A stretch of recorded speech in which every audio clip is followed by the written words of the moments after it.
Welcome to The Conservative Edge. I'm Dr. Joe Corey, your host. This show will give you an edge on the truth. We deal with substance on each and every issue. Today's issue is the government deficit. That's the United States government deficit. What is it? How does it come about? And what effects does it have on our lives and also on our democracy in many ways? With us is a fantastic guest. I'm very honored to have him, Professor Eric Swanson. Professor Swanson got his BA from Williams College in 1992, a PhD from Stanford in 1998. From 1998 to 2005, he worked as an economist and senior economist for the Federal Reserve. So I think he will know a lot about monetary policy in addition to fiscal policy. Then he became a advisor and senior research advisor at the Federal Reserve of San Francisco. Last time I checked, San Francisco was still part of the United States. And currently, very senior professor at University of California, Irvine. Thank you. Dr. Swanson, I'm very honored to have you here and welcome to the show. Thank you very much. Today's topic, as I said, is going to be budget deficit. Now, everybody is forecasting right now that the budget deficit is going to be about $1 trillion or 1.1 trillion for the fiscal year 2019. Most people don't realize that the fiscal year ends at the end of this month. Mm-hmm. It's not a full calendar year. Is the sky falling or budget deficits don't matter? What's your opening comment on that? Yeah, so it's a little bit of both, right? I mean, the sky's not falling now, but someday you worry that there's going to be a big problem and the sky will fall. Is the Greek example, recent last 2-3 years, our experience with the Greek economy, do you think that kind of set the tone of what a problem could look like? Absolutely, yeah. I mean, it's sort of a classic example of a country, a relatively more developed country that ran, that got deficits out of control. Its debt was unsustainable, and then you saw the restructuring and the tax increases and spending cuts that they had to do to appease their creditors. Yes, and by the way, I was in Greece twice during that period, and it was amazing. There were demonstrations everywhere. There were people actually hungry in Greece. Yeah. In Greece. Yeah. And the cab driver said, listen, I'm driving a cab right now because I only make so little money from the government pension. It gets like $500 a month. He said, I can't live on $500 a month. In any case, we'll talk more about it. Every president we've had has incurred budget deficit. There is one exception, which frankly I'm not excited about, and that's Mr. Clinton, President Clinton. Yeah. Well, President Reagan, the ultimate conservative, ran budget deficits. Total budget deficit during his presidency was $1.4 trillion. But at the same time, he reduced taxes from 70% personal income tax, the top tax bracket, marginal tax, to 28%. And the corporate rate was reduced from 48 to 34%. Much of the money at the time went to the military. He felt that competition with the Soviet Union was very important.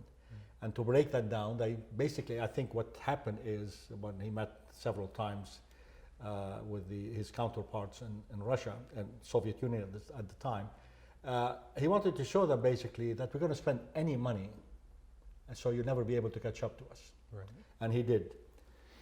Defense spending went up by 35%, which is absolutely remarkable. Then in 1994, 1995, we had the contract with America, Mr. Gingrich. And he told Mr. Clinton, listen, we could do this, we could make history together. And now we have majority in the House. We have 54 new Republicans coming to the House. So Clinton listened. I think he's one of the shrewdest politicians we probably have ever had.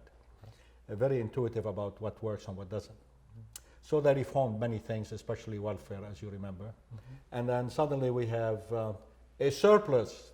1999, 1.9 billion, and 2000, 86.4 billion. Then, of course, came the Bush years, and then we had the Obama year. The first year, Obama, the budget deficit in 1 year was 1.5 trillion. Okay. Trillion. Yeah. And then it went little less in 2011, about 1.3 trillion. and it went, by the time he was ready to leave office, it was $666 billion. Now, clearly, he had much to do, which is basically deal with the 2008 crisis. Yeah. And a lot of people felt that what he did was the appropriate thing. In other words, there was nobody could bail out America. We cannot count on the European Union or some kind of a union like the European Union. Yeah. And we certainly could not count on the United Nations or on the Federal. That's it. We have to take care of it ourselves. The Federal Reserve helped in many ways, as I'm sure you will discuss with us. But the bottom line here is we had to have a massive budget deficit. Yeah. I mean, a lot of the numbers you've been talking about were just sort of reflecting the strength of the economy. I mean, the Clinton years, of course, the economy was roaring in the late 90s. They were. And then in 2007, 8, 9, 10, right? I mean, you have the financial crisis and the free fall in the economy, and the budget deficits explode as part of that. Exactly. When we talk about budget deficit being enormous, we're talking about one of the most important tools government has to correct economic conditions. To help stabilize the economy. Of course. Yeah. So we could talk about monetary policy, in which you are a very noted expert, and we talk about fiscal policy, in which you understand as well as anybody, I think. And so that mixture between the two is very important. Right now, for example, just to give a relevant example, President Trump is on the case of the Federal Reserve. Come on, you've got to reduce interest rate even further. Yeah. Although the economy is doing quite well. He's afraid that there may be some kind of a mild recession down the road next year, and he wants to prevent that. So he said, let's raise some interest. Or he'd like the economy to do better. Yeah. Of course, of course. Yeah. So this is not a case of remedying a problem, the case of expecting a slowdown in the economy and trying to do something about it. All right, now how does the budget come about? My understanding, and correct me if I'm wrong, the agencies and the departments submit a budget. They say this is what we need for the next fiscal year. Fiscal year starts October 1st and September 30th. They send it to the Office of Management and Budget. They share it with the various committees in the House and the Senate. And those committees give their opinion and they make the adjustments, as you know. Right. And then all together is put by the Office of Management and Budget, OMB. And then that will be presented to the House and to the Senate so that they could vote on it, right? Of course, with some amendments and suggestions. Yeah. And once it's voted upon, the power of spending the money, they authorize the spending in the House, right? But the power of spending the money is in the hand of the President.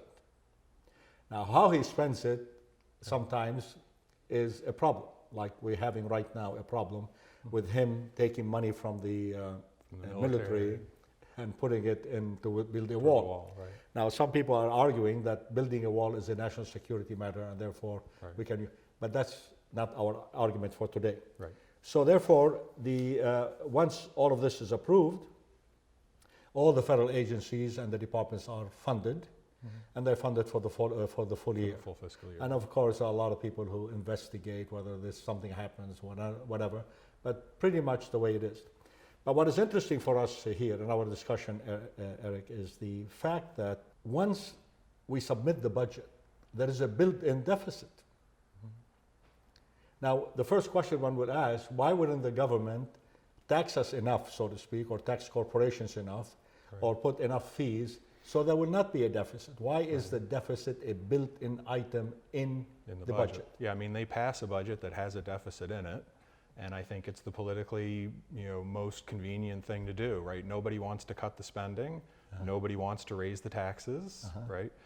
I mean, the only thing they can agree on is not to cut spending and not to raise taxes, and so you're left, whatever's left over is the deficit, right? If your taxes are too low and the spending is too high. Okay. There was something called the Simpson-Bowles suggestion at one time. Yeah. That we're going to keep the budget deficit to about 3% of GDP. Okay. That's our big thing. Right. And the cumulative deficit will never exceed 60%. Okay. You remember that, right? That was a long time ago. That was right? Yeah. Okay. Around 2010. Right. But what happened? Yeah. Guess what?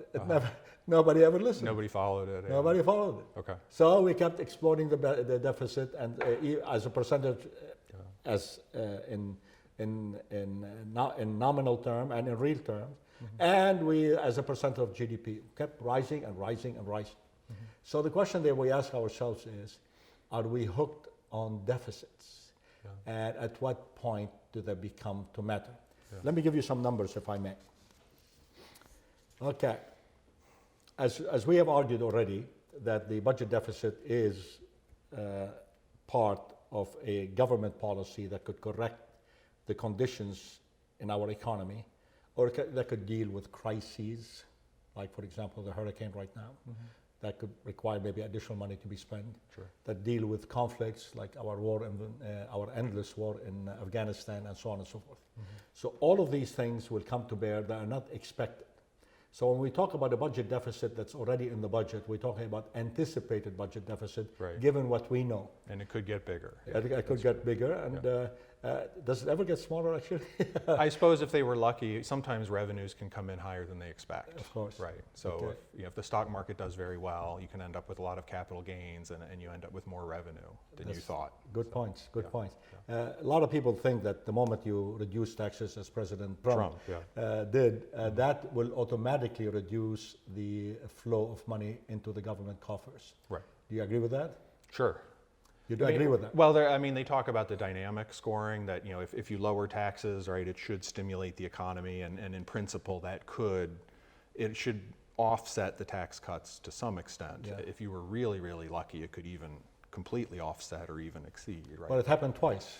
It happened with Kennedy, as you remember, and it also happened with Reagan.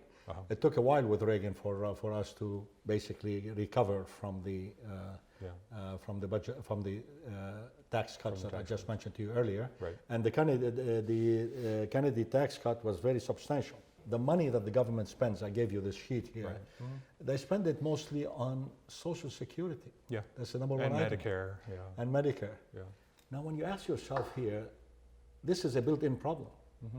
Our population is shrinking.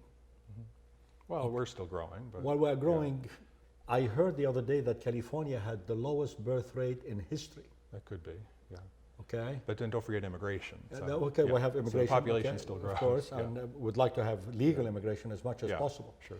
So we talk about Social Security. The retirement age is falling, apparently. People want to retire early so they can enjoy life. Okay. The number of retirees is rising at a very fast pace. Yeah.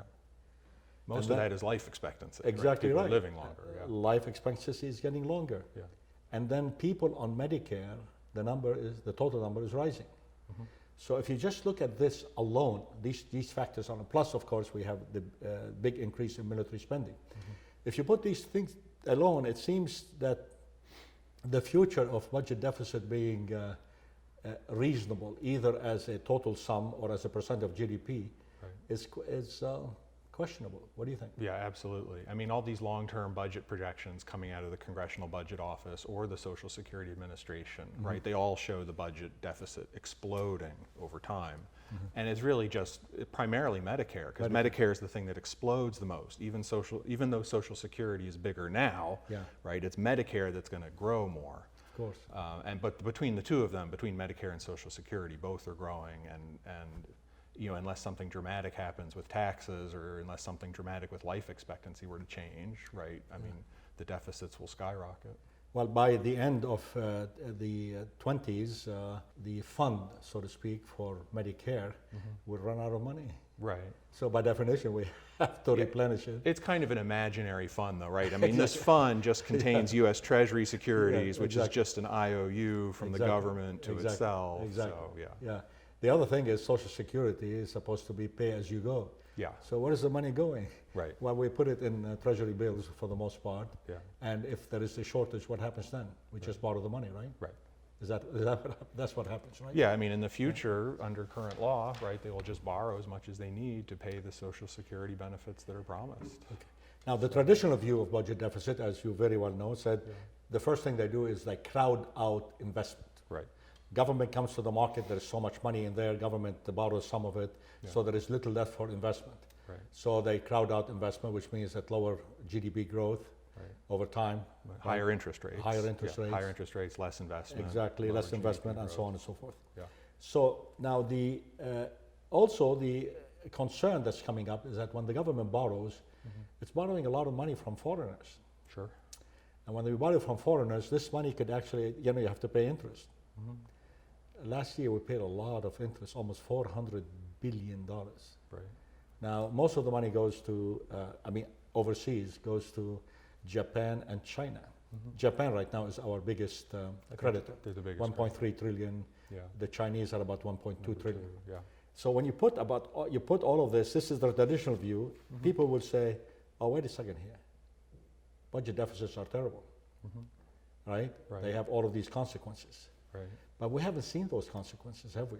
So that's true. In the last 5 years. Yeah, I mean, you know, economists think the main cost of these budget deficits is, you know, first you have to repay the money eventually. So there's this problem in the future that you're going to have to raise taxes or cut spending. Yes. But then second, the problem is what you said, this crowding out idea that if the government is borrowing a huge amount from the private sector and from foreign countries, it's going to drive up interest rates because the government's trying to borrow so much. And that makes it harder for private sector firms to invest. It makes it harder for households to get funding, to get a mortgage, right? It just, interest rates are higher all around. But that's the old view. That's the traditional view. It's the traditional view. textbook view. It's certainly true that interest rates move for other reasons, right? And so when you look, you know, interest rates are very low right now in the U.S., right? Corporations are rushing to issue new debt because interest rates are so attractive. So then you ask, you know, where's the high interest rates coming from the deficits? And I would say you can see it, you know, if for instance, if you look at countries like Italy versus Germany, right? I mean, these two countries have the same monetary policy. They're part of they have the same customs union, they're all part of the EU. But one of them has a much higher budget debt and deficit than the other, and their interest rates, Italy's interest rates, are much higher than Germany's. So you do see it in Europe. If you look across states in the US, if you look at Illinois' interest rates versus California's versus Texas's, right? Illinois has the worst budget deficit and the highest interest rates. California's in between, and Texas is much better. So you do see it across states. Of course. But over time, there seems to be so much fluctuation in interest rates due to other factors like, you know, concerns about monetary policy, concerns about recession or not. Of course. So, but as you very well know, the interest rates right now almost throughout Europe are negative. yes. Yeah. Even Switzerland has negative interest rate. Yeah. And Salvini, who's the prime minister of Italy, had to negotiate big time in order to get his budget deficit to rise above the 3% allowed deficit. Right. Yeah. You know, you have to keep. You're supposed to stay under 3% in Europe. Yeah. But he, you know, there was talk about him leaving the union and all of that stuff, like the British are trying to do right now. Right. Yeah. And I think they may succeed. All right. So the holding by foreigners produced a huge concern about what they do with the money.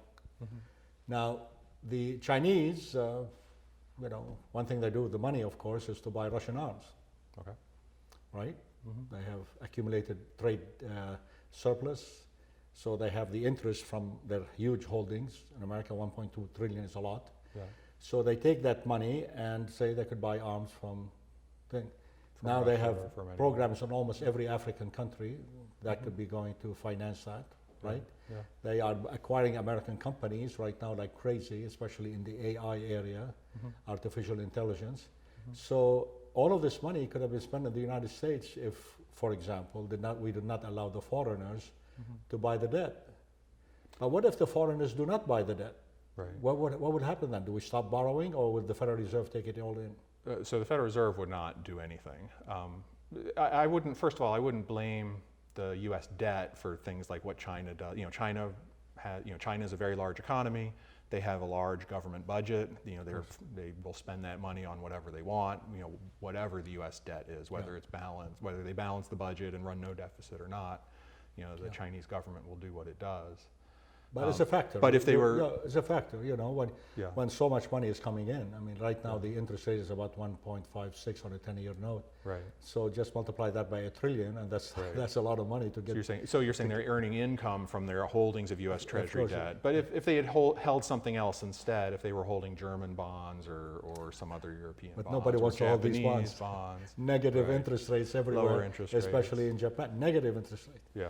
Negative interest rate is an interesting phenomenon. Yeah. So, along with all of these deficits, right? Oh, but you asked the question about what would happen if the Chinese were to stop buying the U.S.'s debt, right? Yes. And so then suddenly you have less demand for U.S. debt. The interest rate on that rise. debt would have to rise in order to get somebody else to want to hold it. It could be domestic borrowers, it could be European borrowers. But at some point, if you make the yield on the U.S. debt high enough, you'll get the demand. Even if China's not there, you can get it from Europe or the Middle East. There is, while we're on the subject of China, there is some concern that the Chinese may one day just to destroy the U.S. dollar, sell every single bond that they hold in the United States. Okay. What would happen if they did that? There'd be a lot of short-term disruption in the dollar, but the U.S. debt markets are extremely liquid. Every day, trillions of dollars, or at least hundreds of billions, probably almost $1 trillion, changes hands. Yeah. Okay, the market is extremely liquid in U.S. debt. So even if China was trying to unload a lot of it at a very fast pace, right? The markets they'd be disrupted a bit in the short run, but I think it would not be a real big deal. I agree. I largely agree with you, Eric. But I am waiting for the day when they decide to do that. Yeah. Because if they're going to sell it in a hurry, the interest rate will probably be 10-15%. Right. Might spike up briefly, but and this is the time to buy the bonds. Yeah. You know what I'm saying? Like you were saying, right? If interest rates in Europe are negative, and if you raise the U.S. interest rate to 2.5%, 3%, it gets really attractive pretty fast. Yeah. So you don't have to have interest rates spike to 10. But in addition to all the borrowing, the Federal Reserve did what you know probably more about than anyone, quantitative easing. Sure, yeah. Now, what a fancy words to describe the fact that the government is printing money. So, in a way, except mostly they would describe it as large-scale asset purchases, large-scale bond purchases. Yeah. So we print money, we buy the bonds, and then now we have a huge accumulation of this, and now they're beginning to sell the bonds in the marketplace. Yeah, they roll them off. They're doing this. But this quantitative easing, do you think is a lesson that is learned that we probably should not be doing this? No, it seemed to work. It seemed to work just fine. The main concern that people had is that this creating of reserves, or you can think of it as printing electronic money, but creating reserves in the banking system would lead to inflation. We did not see that. A lot of economists thought those fears were unjustified. In fact, we did not see inflation.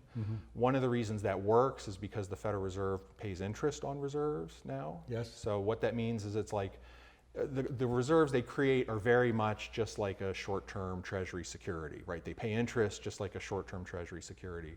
Banks can hold them. They're super safe, just like a short-term treasury security. So they have sort of all the features of a short-term treasury bill, even though they're not called treasury bills. Understood. It ends up just looking like debt, right? It ends up not looking like money so much. It's not like it's in the hands of you or me. We're not going out to spend it. It's more just like a different name for a different kind of government debt. But that interest rate that they're paying the bank for their reserves with the Federal Reserve, it became quite negative. In the U.S., no. The U.S. never went to negative interest rates, even on these reserves. Even on the reserves? Yeah.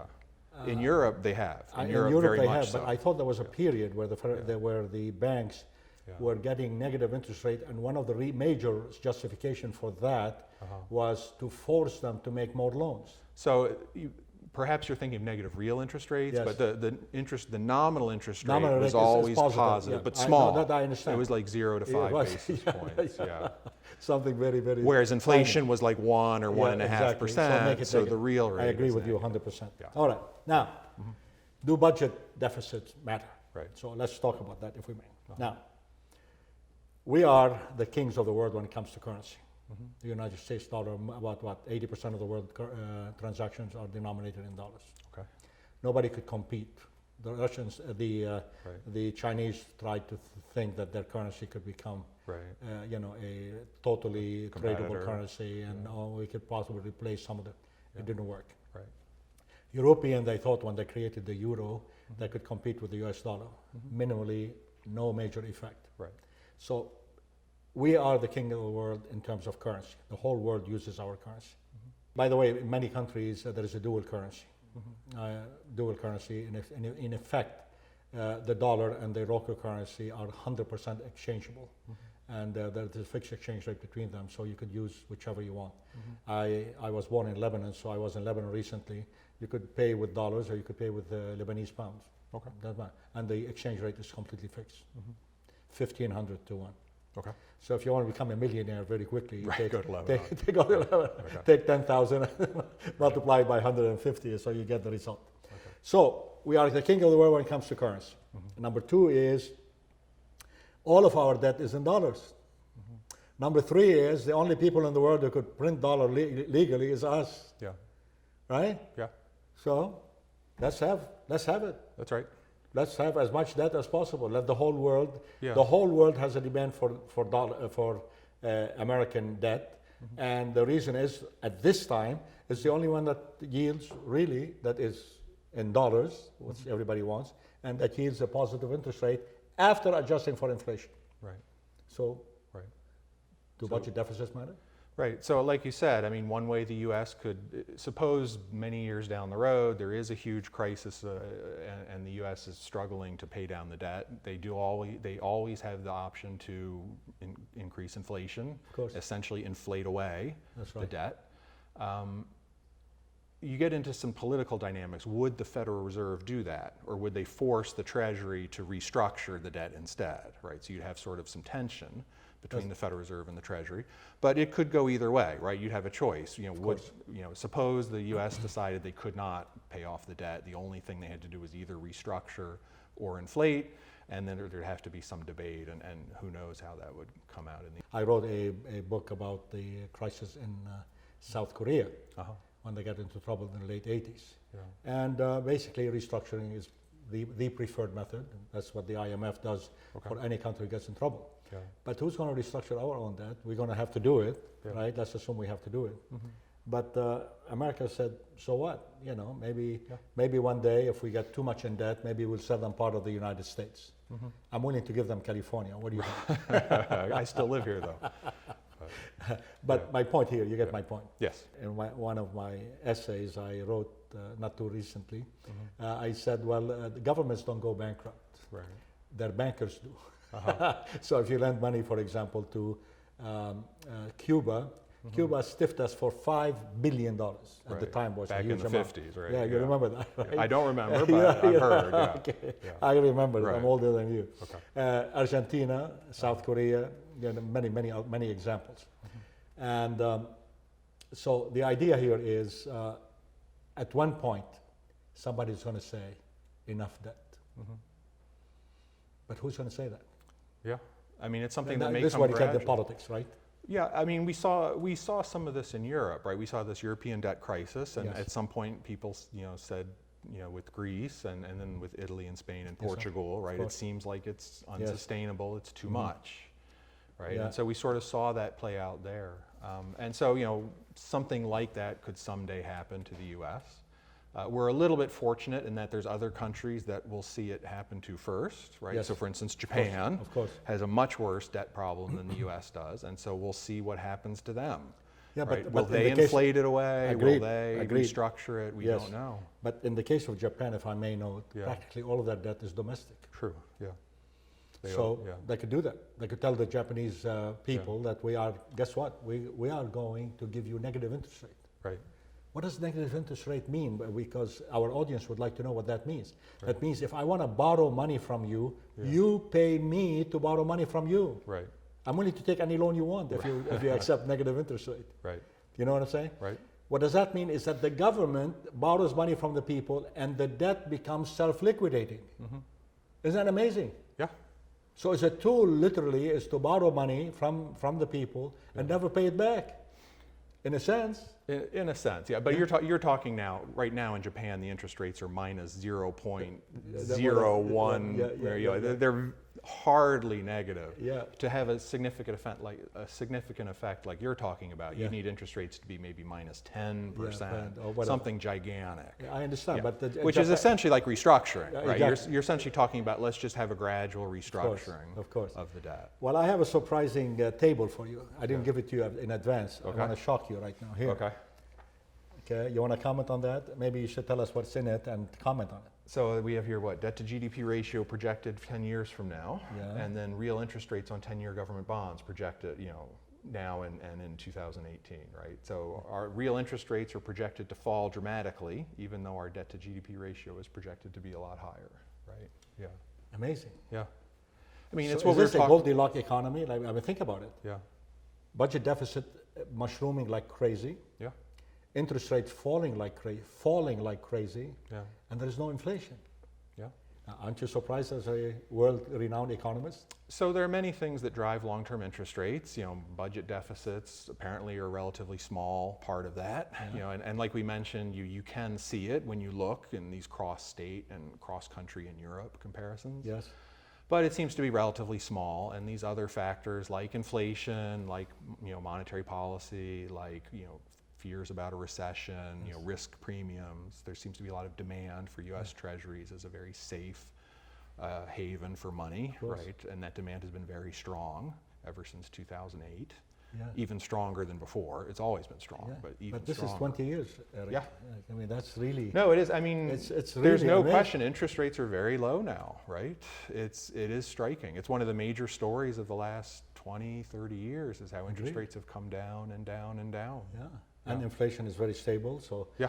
Most people are not hoarding anything, and so on and so forth. Now, some people, you probably won't like this, but some people have argued this is a reason why the U.S. government should just borrow, completely freely and have unlimited debts, right? Well, because interest rates are so low, right? Why, why wouldn't you? Yeah, why wouldn't you take advantage of that? This is what our socialist friends are proposing. So let me mention 3 of them. Okay. Okay, because I think that if money is available, why just borrow the money? Right. The Green Deal, okay? Medicare for all, tuition-free colleges, all of these are going to require immense amount of money. The Green Deal, some people suggested could be as much as 30 trillion. Yeah. Okay, so, well, why don't you just give them the money? I think the Medicare for all was also in the ballpark of something 30 trillion. like Yeah, so I mean, this is huge amounts of spending. So why don't we do that? And so, I mean, one of the arguments has been interest rates are so low, right? Why don't we just take advantage of that and borrow all this money and spend it? I mean, the thing you have to keep in mind is it's true, interest rates are low, so sort of the carrying cost of that debt is relatively low. But I mean, you do have sort of a you do have to either roll that debt over or pay it back at some point down the line, right? And so there's always some concern if the debt gets bigger and bigger. Yeah, I mean, if you're talking about rolling it over again and again and again, right? I mean, that worked for Greece for a while, and eventually people started to get worried that maybe this time, they're not going to be able to roll it over, and I'm not going to get my money back, and then it all starts to unravel. And so you have the same concern here. If you increase the U.S. debt by $30 trillion or $60 trillion, suddenly now people start to worry that even the U.S. couldn't roll over that much. And then then you start to see it all unravel. Yeah, but about the interest rate, no matter how low it is. Right. You still have that principle to worry about. Yeah, but I have another thing to worry about. With this massive amount of borrowing, you know what's going to happen next? The interest rate on the debt becomes the biggest item on the budget. Sure, yeah. And many people are It's already a very big item. It's already a very big item. Yeah. Okay. It should get smaller. With interest rates this low, that will become smaller and smaller, which is actually very nice for us. But I understand. Yeah. Now about the EMU, European Monetary Union. As you know, there are 19 countries who are a member of the EMU. They use the euro, which is supposed to compete very aggressively with the dollar. It didn't. Okay. And so the budget deficit for the EU is limited to 3% per year, 3% of GDP per year. Right. And the cumulative debt is 60%. Right. Well, if that doesn't matter, as we've been talking, why does it matter in Europe? It's sort of the same guideline. You mentioned this Bowles-Simpson Act before. I mean, this is sort of a guideline that the European countries are supposed to follow. It's sort of showing that they're keeping their fiscal spending mostly in check. Many of them don't fit those guidelines, right? I mean, many countries in Europe are substantially above 60% debt to GDP, right? Italy, Belgium, Spain, Portugal, Greece, obviously, way above. So these are guidelines that they've often violated. And then, the European countries, the more responsible ones, like Germany and the Netherlands, right? I think they would point to the problems that happened in Europe, the debt problems with Greece and Italy, and Portugal and Spain as being exactly examples of why those guidelines are there. That you want to prevent this crisis of confidence. You want to prevent this crisis, from becoming a full-blown financial crisis and recession in Europe. And these countries, by violating the guidelines, were sort of allowing this crisis to happen. So. Understood. But I'd like to make 2 comments to see what you think of them. Yeah.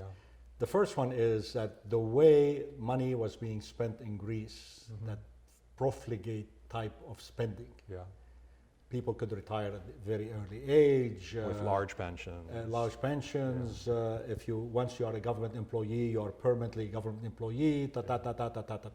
I've been to Greece many a times. I used to give a financial planning seminar every summer for 6-7 years. Okay. So I got to know the Greek people and the Greek economy. Yeah. All they care about is a good shot of ouzo at night with a lot of souvlaki and everything. Everybody is happy. Right. Not too many people worry about the national debt. Yeah. And I think the interlocking arrangement that exists in the European Monetary Union, Eric, is the reason for that. If Greece could do it, guess what? Suddenly Portugal was doing it. Suddenly Spain was doing it. Suddenly Italy is doing it. And now we have a EMU problem that is very serious. And Germany is not ready to bail out everybody. Right. Because if the German worker retires at the age of, say, 62, 63, and his counterpart in Greece retires at 55, let's say. Right. I know the exact numbers, but they're not coming to my head immediately. But something like that. Yeah. Something like. Yeah. Why should the German? Right. Yeah. Why bail them out? Exactly. They don't want to do that. They don't want to do that. Yeah. So the way they fix it right now is the only way they could have fixed it. Yeah. And we could conclude, I hope, by saying budget deficits may not matter too much in the short run. Right. Yeah. Maybe a good fix for an economic dislocation at one point in time. But in the long run, they are very serious. Would you agree with that? Yes, I think that's the right answer. I mean, you asked if the sky was falling. The answer is not now, right? But someday it may they fall. Really could. Yeah. I mean, you could see a Greek kind of situation happening in the U.S. Professor Swanson, it's been a pleasure really to have you here. Okay. I can't imagine a better discussion on the budget deficit, and I'm glad you were part of it. All right. And thank you very much. Please come back when we invite you again. Okay. Thank you so much. All right. This is The Conservative Edge. I'm Dr. Joe Khoury. Join us again for other in-depth discussion on the issues of our time.